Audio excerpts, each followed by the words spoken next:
Setelah mempelajari topik ini, saya semakin paham tentang pembelajaran berdiferensiasi itu sendiri, di mana pembelajaran berdiferensiasi adalah salah satu cara yang dilakukan oleh seorang pendidik untuk menyesuaikan pembelajaran dengan kebutuhan, kemampuan, dan juga karakteristik peserta didik. Baik itu dari segi kesiapan, minat, serta profil belajar peserta didik. Hal ini bertujuan untuk mengoptimalkan potensi belajar para peserta didik. Aspek-aspek pembelajaran berdiferensiasi ada 4, yaitu yang pertama, berdiferensiasi konten atau isi. Berdiferensiasi konten atau isi merupakan materi yang disampaikan kepada peserta didik dengan mempertimbangkan aspek kesiapan belajar, minat maupun profil belajar peserta didik. Yang kedua, berdiferensiasi proses. Berdiferensiasi proses merujuk pada cara belajar peserta didik, di mana peserta didik akan dikelompokkan menjadi kelompok yang mahir, sedang berkembang, dan belum berkembang. Kemudian yang ketiga, berdiferensiasi produk.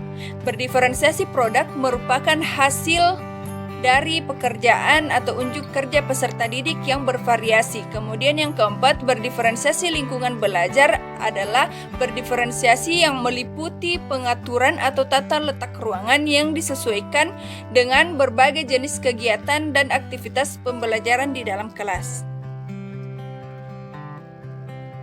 Pembelajaran berdiferensiasi berkontribusi dalam memberikan pemahaman yang lebih mendalam tentang keragaman peserta didik dan juga dapat membantu pendidik dalam merancang strategi pembelajaran yang lebih tepat dan sesuai, termasuk dengan gaya belajar, tingkat kemampuan, minat, dan juga kebutuhan khusus. Selain itu, dengan pengetahuan tentang pembelajaran berdiferensiasi, guru dapat menyesuaikan materi pembelajaran agar sesuai dengan berbagai tingkat kemampuan peserta didik.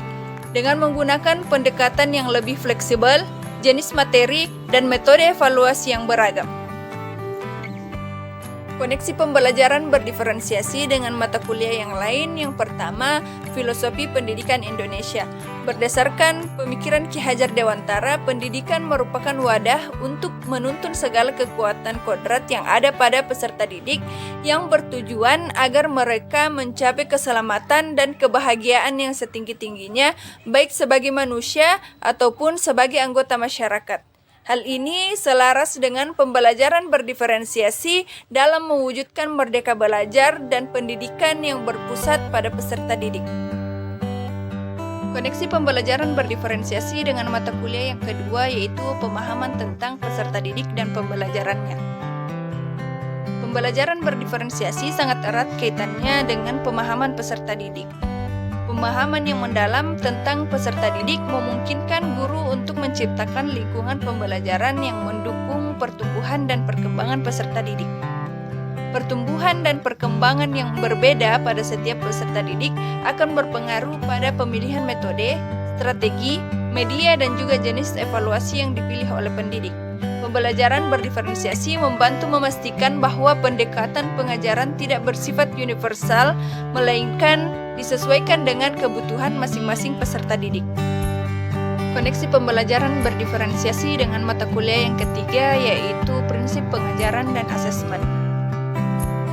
Pemahaman tentang gaya belajar, tingkat keterampilan, serta kebutuhan khusus peserta didik yang diperoleh dari pembelajaran berdiferensiasi menjadi kerangka dasar dalam merancang asesmen yang sesuai.